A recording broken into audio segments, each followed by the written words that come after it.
Jason Isaacs. What don't you know him from? For many, it's Lucius Malfoy in Harry Potter. For others, it's The Patriot with Mel Gibson. Me personally, I was so moved by his performance as a grieving father in Mass. And I'm so excited that he's going to be part of the cast of White Lotus Season 3 set in Thailand. In the meantime, Jason currently stars as Hollywood movie star Cary Grant in the miniseries Archie. He and I had a fascinating chat about him taking on the role. I remember interviewing Diane Cannon when she wrote that book. I worked at Reuters at the time. Right. Then when I got the email for this press day, I was like, oh my God, they've now adapted it. And it took that long. It took right. I mean, Jeff Pope 10 years to navigate between Diane and Jennifer, who obviously have very different pictures of their ex-husband and father, to find something through all the creative friction and conflicting memories, a story that they're all happy telling, that mostly he was happy telling because he didn't, he's a very independent voice. And that he thought was worth watching. How did you come aboard this project? When did your involvement begin?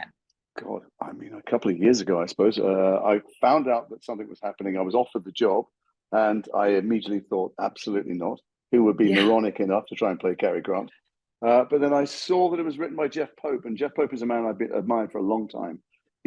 Has a decades-long history of turning real-life stories into great drama in Britain. Obviously, Americans know him for a couple of projects. He was Oscar-nominated, Golden Globes and stuff, but he's won a lot of prizes in Britain for taking political crime and celebrity-based things onto the screen, and scandals particularly. So I thought, I wonder, why would he have written a star treatment and be foolish enough to put Cary Grant on the screen? And as soon as I opened the first page, I realized there's a reason it's called Archie. That Cary Grant was a fictional character that Archie Leach created to hide from the world how badly damaged, how badly scarred he was, and how entirely unlovable he felt. So he created the opposite, the polar opposite of who he really was and what his life experience was. The most lovable, desirable person in the world, and it worked. I mean, the entire world fell in love with him. Men wanted to be him, women wanted to be with him, and he was the biggest film star in the world for 30 years. And all that did was make those childhood wounds wider and more open and more painful. And that felt like something that I did want to play. You'd be a moron to try and play Cary Grant or think that you could in any way recreate the charisma that he had on screen. But off screen, when he got offset and shut his front door, for those people in his inner circle, particularly those people that he loved and married, he was a very, very different person. Where do you begin tackling something like that? First of all, you have the benefit of having reference of Cary Grant. No, I don't. Reference of... No, you're the opposite. The very opposite, actually. The films are useless because in the film he's playing something that he wished he was. And once I did the research, I read all the biographies, and I spoke at great length to Diane and some length to Jennifer, and then read other biographies of people who told stories about him, and found unpublished things, found an illicitly recorded tape of him. I put together a picture that made me realize how completely useless his on-screen character was for who I wanted to play. He didn't even talk like that. The voice that people think they remember, although frankly, most people are remembering Tony Curtis's parody in Some Like It Hot. But even the ones who know how he spoke on screen, they're wrong about his accent because he was more English than you've seen there. That's him putting on an American accent often. But they're completely wrong if they think that he had that sense of certainty and masculinity and unflappability that he displayed on camera, because he was in every way flappable. He was very thin-skinned. He was very emotional. Today we'd label him with a bunch of acronyms: OCD, ADHD, PTSD. I thought Diane's book was remarkable when I read it, and she expanded much more when I spoke to her, because not only had she taken her pain and the mental torture she suffered at his hands that drove her in the end into psychiatric hospitals, but she wrote it long enough after the fact that she could be generous in retrospect and see the fault lines in his behavior stretching all the way back to his childhood, where he was so abused and neglected and abandoned and starving, not just starved of love, but literally starving for food all the time. How interesting that he repeated the pattern of his own father, who drove his own wife into an insane asylum. I mean, in a very different way. Yes, but I mean the routine, the driving someone because you're so Control. damaged. I mean, it was a different thing because his own father was alcoholic and abusive and beat his mother, and the mother was really horrendously depressed, and he just started up another family, and he needed to get her out of the way. Whereas with Cary Grant, his control issues and his uncontrollable rages made Diane feel like it was all her fault, or that maybe if she did something right or different, that she somehow could fix him or heal him. You know, he had a long string of broken marriages behind her and many other relationships. But in the end, she was so having had everything that made her herself stripped away from her, she became extremely ill, and he sent her off with a doctor who he had briefed, and horrendously inside that institution. And on the way, she was told by the psychiatrist, the problems you're having are all because you're not doing exactly what Cary Grant's asking you. If you just did everything your husband told you, you'd really be a lot happier. In many ways, it's remarkable talking to Diane how forgiving she is and how much she's healed. I feel anger on her behalf as a father of young women, you know, to what she went through. But she also had loved him and been moved by him. She saw to his heart. And what she saw, I think, and she shared with me, is that he couldn't control it and he was broken by it. And there's a reason he took LSD hundreds of times with a therapist to try and in any way quiet the torment in his soul that came from, you know, that stretched back to his childhood, but also came from the dissonance, the gap between what the world loved him for and what he really felt like inside. Well, what did help you to tune into the character? Was there a particular thing that, like maybe the illicit recording, was there something particular that made you? Actually that. I mean, you know, well, there's two things to playing him, obviously. There's the outside and the inside. So the outside's a bunch of craft, which is tricky because everybody thinks that, you know, first of all, I'm never going to look like Cary Grant. I'm never going to be the guy that, as Diane continually reminded me, rather irritatingly, that walked into any room and stopped it dead, and people just lusted after him. She said, honey, he had the most beautiful body you can't even imagine. And everybody wanted him. Designers couldn't wait to clothe him, but just undressed. He was perfect. And I went, all right, Dan, let's get back to things I can actually use. Thanks. But nonetheless, with the help of an extraordinary makeup and hair department and these brilliant Savile Row bespoke tailored suits, there was something of the way he looked on the outside. But I had to walk a bit like him. He had these bandy knees, and he was such an athletic and graceful man. He'd been an acrobat as a teenager. So there was a little bit of physical stuff to do, but the voice was making me anxious. That's the outside. But the inside is really hard. That's what an actor does. You want to help the audience get past the fact that the outside, I don't look like him or move like him. So I had to try and at least meet them halfway. But then I also had to work out what it was like to feel like him. And that's actually harder, oddly. And what I was desperate for was a recording somewhere, just a sight of him having a chat or talking to someone. Because there's the stuff on film, which is nothing like him. And then there's a couple of times that he made a speech in public. He wouldn't accept any awards where he had to make a speech. He just didn't. Why? And he didn't do recorded interviews. He didn't want the public to see the mask slip. He was terrified of them understanding who he really was and what he really was. I don't, terrified might be an exaggeration. He just was a very private person, and he knew that in his, for instance, on screen, the women pursue him. In life, he became obsessive about people and pursued them and phoned them for months and years. And then sometimes they threatened restraining orders. And when they broke with him, he took to his bed for 6 months, or he drank for weeks and weeks and ended up in hospital. And he was a man of enormous extremes. And that's not what he played on screen. That's not what the half of the known universe loved him for. So he wouldn't make himself available for things. And then I tracked down this interview that he'd given in the last year of his life, which I'd read in a magazine, but felt like a transcript to me. And the name on it wasn't a journalist you could find. But through a bit of detective work, I tracked him down. He'd been a student journalist in 1986. And he'd got an interview with Cary Grant. He wrote off for some written answers. And instead, they said, if you phone this number on Saturday, you can have a chat. And he phoned up, and sure enough, Cary Grant came on the phone. And he was very flummoxed. He wasn't expecting it at that level, that kind of access at all. And he was calling him from the university radio department. And the first thing Cary Grant says is, you're not recording this, are you? And he goes, well, no, don't. I don't want you to. It could end up anywhere. I don't want you. Very, very firmly. And so he gestured to his friend who was in the booth and said, kind of cutthroat gesture, stop. And the friend nodded. And they spoke for an hour, wide-ranging conversation. And at the end, when he got off the phone, his friend said, I mean, obviously I did record it. I'm not an idiot.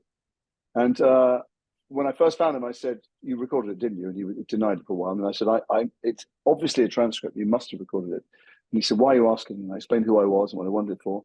And he hadn't played it to anyone for 40 years, which is a remarkable thing, out of respect to Cary Grant, who he was a huge fan of. And he very generously shared it with me on the understanding I wouldn't let anyone else hear it. Not really because he says anything particularly controversial, because the interview ended up in print, lots of it, but because it was him unguarded. And when I heard the man, even though it was the last year of his life and he was very settled with Barbara and he, decades after acting, I heard those fault lines that Diane documents so brilliantly. I heard insecurity, I heard belligerence, I heard fear of being misunderstood. I heard many, many colors that you don't hear on screen.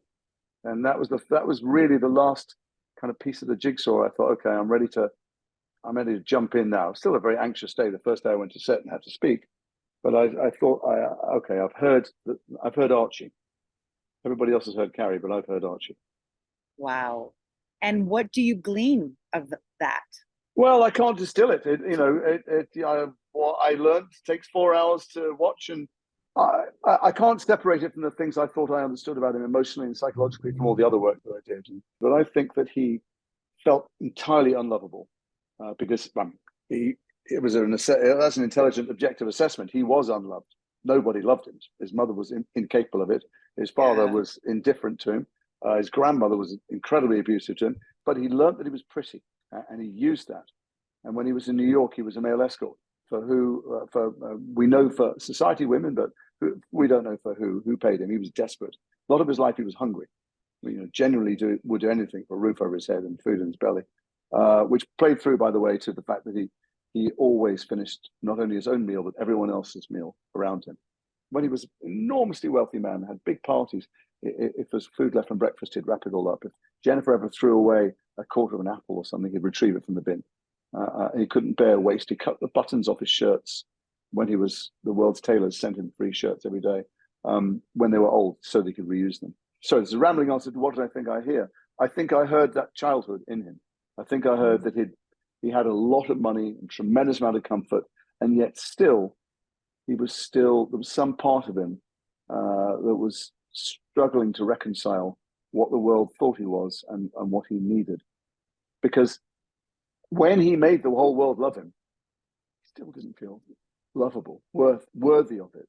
And in all of his marriages, he turned them into the mother who abandoned him and made them leave him. He drove them away before they could actually leave him. He made it impossible for people to be with him.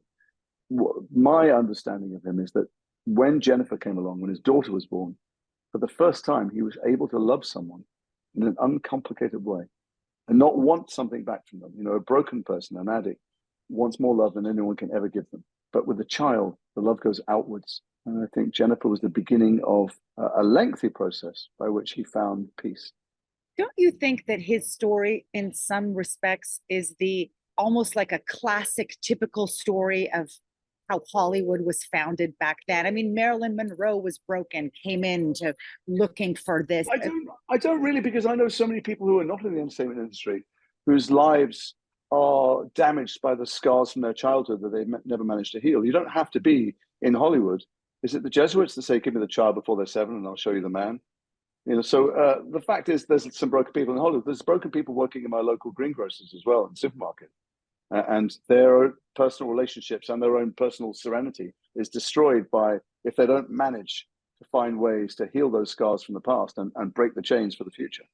So some of these people are writ large and they're the size of billboards and known the world over, but I don't think it gathers any more people than I find in my local park walking their dogs. Then that means we all have childhood trauma and in some respect. Well, we don't all need have to it as heal. extreme. I do think we'd like to tell stories about, in order for all of us to see ourselves and understand things about ourselves, we like to see those things turned up massively so we can, so the fault lines are clearer. So he had it worse than almost anybody, and he sought love and got more than anybody in the world had for 30 years, and it didn't help. And he found it through loving us, by letting go of the things he thought he needed. And God knows he searched not just by taking LSD, did a billion other types of attempts at healing himself. and he found it through giving love, a simple way. I think if there's anything to learn from it, God, it's not a message piece, it's not a PSA. But today there are so many people that we worship. There were fewer stars back those days. In those days, we see them through our phone, we see them on television, we see them in the tabloids, and we compare ourselves through social media to all kinds of people whose lives look perfect. Everybody else's life look perfect. Nobody posts a picture of themselves when they trip over in the morning, or that they on the third day of a terrible bout of diarrhea. Like nobody's posting those pictures. Yes, all those women on Ozempic are not Ozempic are not Yeah. posting pictures of their having diarrhea in the morning. So and there are these global icons with hundreds of millions of followers, and they really are followers. It's not just a technical term for something on their phone. It means they are worshipped like religious figures, and their lives are nothing like we think they are. And more importantly, none of us should ever feel by comparison to them that we're less than them, and that they've got something figured out. So I do think it's a typical Hollywood story, but it's also a typical story of many people I know in my life. Yeah, and a great Hollywood story like that is the extreme version of that, and those are the best examples in life, is when you present to someone an extreme version of that, which then you extrapolate. Sure. I also don't think you get to be that big a star unless you really want it and need it, and you need it because something is really cracked in the mold. Now, there are many people who want it, need it, and don't get it, but the ones who get there that I've met, who are absolutely at the top of the tree like that, even the ones that everyone goes, well, that's just like the guy next door, the girl next door, and that's why the world loves them. That's not what drove them there. That's not what had that volcanically burning need inside them, that created a volcanically burning need inside them, that blazed through all their competitors and got there. There's something in that there was a nuclear toxicity that made them seek what they thought was something that would heal them, and of course it always does the opposite. Yeah, it's not a fully formed human being that's totally Buddha at peace going, I want to be the biggest star in Hollywood. I don't have any friends in the acting business who at least when they started out were completely balanced and serene. You wouldn't do this job unless you were seeking some answers to things that had disturbed you in life. But do you find those answers in playing parts like Archie? No, you find them.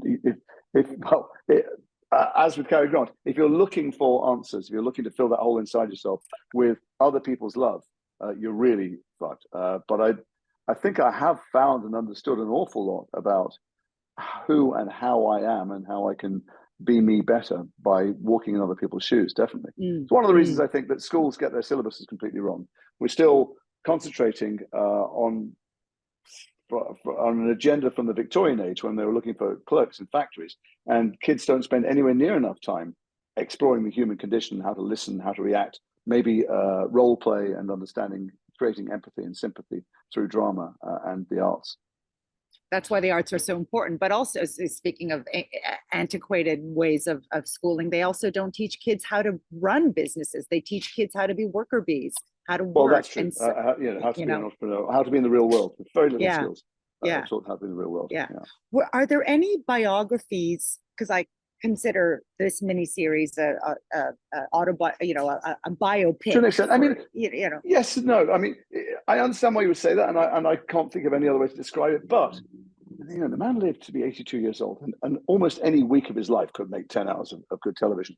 And so I think what Jeff Pope did so cleverly, Jeff Pope, a writer, is because Cary Grant, towards the end of his life, decades after giving up as an actor, did these occasional nights at the theatre where he just sat with a microphone and chatted to the audience.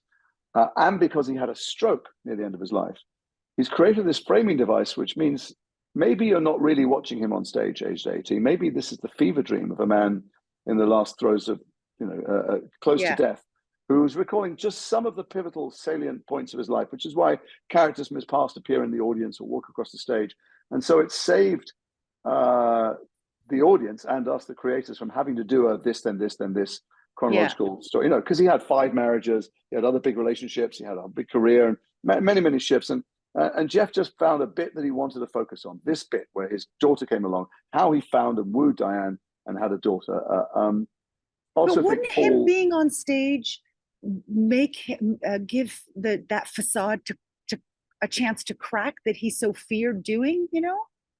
Well, he hadn't been an actor for 20 years when he first did it. He did it just stepping in for a friend who was sick first time. And he thought his films were trivial and forgotten. His wife didn't watch them. His new young wife didn't watch them. His daughter didn't watch them. And he really, people didn't recognize him that much anymore. And he was very happy and actually very successful at business. So when he stepped in, I think it was quite fun for him to just, he got cheap laughs. He liked getting laughs. He was always funny, and he maybe didn't get a chance to do that anymore.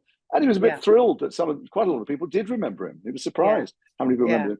And it was kind of an indulgence. It wasn't his job. He didn't do it for money. So what we do in the miniseries and how he is on stage is far more vulnerable, make him far more vulnerable and revelatory than he was in life. He didn't get up there and use it as therapy and try and think he could help the audience through their own emotional difficulties. But because he had a stroke, it gave us license to do that. I thought Paul Andrew Williams, the director, did something very clever as well. A lot of the times when people from the past appear in the audience or walk past him, or even during the scenes when I'm suddenly talking to my young mother, not old mother. Those are all the director's flourishes. They weren't in the original script. He kind of messed with the timeline, the way that we do in life. I'm talking to my daughter came the other night to see me home. I'm in New York and she's studying nearby. And there was a moment when I was looking at her 7-year-old self. She said something that echoed across time for me in my head. And were we filming it, you could have sat the 7-year-old in front of me and I'd have the same conversation. So I thought he did that rather cleverly in the shoot. The moving part for me with the mother, when that happened, was when he had taken her out of the asylum and she's in the car with him. And he all of a sudden just says, like, what was it? I'm sorry, I didn't get you out sooner, or I didn't know, or something. That's right, because Paul put the young actress in. He also did something else, which is occasionally say, let's just do a subtext run on camera, which means say or scream or shout or cry, all the things that you're holding back. And I might or might not use them. So it was a very creative shoot. I had no idea what was going to end up in the edit. We did a lot of crazy stuff, and he used just moments of it here and there rather judiciously. But anyway, my point is that all that stops it being, to my mind, a biopic, because a biopic comes with these tropes that you've got to do the beginning, middle, and end in that order. And we miss out 4 Wives, for instance. Yes, but the miniseries gives you such a deep dive. I mean, the last biopic that I saw that really was an interesting deep dive was Maestro, the one that's out right now. I'm really looking forward to it. Do you like it? Yeah, I did. I did. Just they really did dive into, and there's fever dream aspects of it too. And I thought it was quite brilliantly done. And I was wondering if you had seen it, because no, I haven't seen it yet. I was during this round of publicity, I've been asked a lot about Bradley's fake nose. I'm like, I have no opinion. I haven't seen it.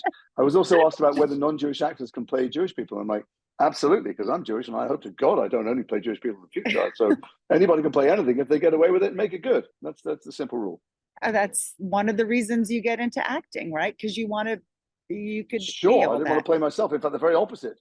A bit like Cary Grant, but with less trauma in my background. I wanted to be anything but me. Your Harry Potter character does not exist in real life, so you'd be hard pressed to find someone like him to play him in the movies. I don't think that's true, actually. I don't think that an old money, old-fashioned racist with a ludicrous blonde hairdo is very hard to find in America right now at all. Actually, I stand corrected. You're absolutely right.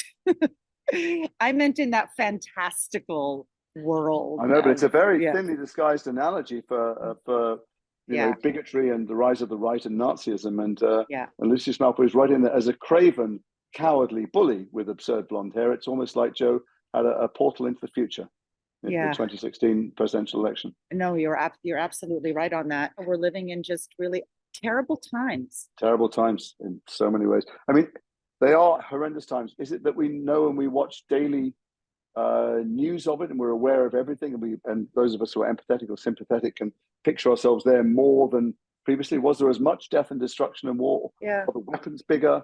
Are we more aware of it's actually consequent possible danger to us and our lives? I don't know what it is, but I do feel these dark clouds gathering and oppressing me, at least. But it's not about me. There are people having truly horrendous times, and we're witnesses, but you can't help. It's like when someone you love dies, or you lose a parent. It's a horrendous loss, but you also feel yourself on the conveyor belt, slightly closer to those fiery doors. And the world is in horrendous freefall, and lots of people are suffering awfully every day. But you also, somewhere at the background, as a kind of cello note, is well, this could spread so easily and it could be us any minute. Yeah. As an actor, do you believe that you need to be vocal about that stuff, or do you believe that actors should just act? I mean, that's the there's always that debate. Yeah, well, so I'm an ambassador for various different charities, and I try and I've seen their work on the ground. I try and raise money and awareness for it, and I have got involved in politics a lot, political issues around elections to try and counter Trump's narrative, for instance, and in Britain to work for the Labour Party. But when you raise your voice on a lot of issues, and the place to raise it is online, social media, it feels almost entirely pointless. All that happens is you open the gate to tsunamis of, first of all, who knows how many of them are human? There may well be bots and algorithms, but of people who are living so much inside their own bubble and are so polarized. All they're looking for is an excuse to spew hatred and judgment. And almost every issue is not binary. In fact, most issues are very far from binary. But online is not the place to look for nuance or real discussion of anything. So I've withdrawn slightly from the amount that I used to do, because although you're giving comfort and support sometimes to people who are in environments where no one sounds like them, I open my phone and my computer having said something about an issue I care about, and there's thousands of people, or tens of thousands of people that would like to kill me, either for my views or just because I was born Jewish or whatever the hell it is. So I tend to try and see where I can be useful. If there's a campaign and I think people should phone their member of Congress or member of Parliament, or they should sign this petition, or this thing needs money, then I'll use my platform. But otherwise, Yes. it feels like it's just not doing anything anyway. So I've been to visit with the Red Cross. I've been to visit Ukrainian refugees in Poland, for instance, and I think that generates money for the Red Cross. Yeah. And I've seen the work they do on the ground. But the other stuff, I have very strong opinions, obviously, about many things going on in the world. Why would I put them on Twitter? Why would I put them on Instagram? I don't know. It becomes complicated. I haven't posted anything for quite a while, since October the 7th, since the Hamas attacks, because whatever I post just opens the door to, it certainly doesn't open the door to discussion or any kind of movement towards peace or ease for anybody. I appreciate you Lovely to giving talk me to the time. I really enjoyed our conversation. Thank you so much.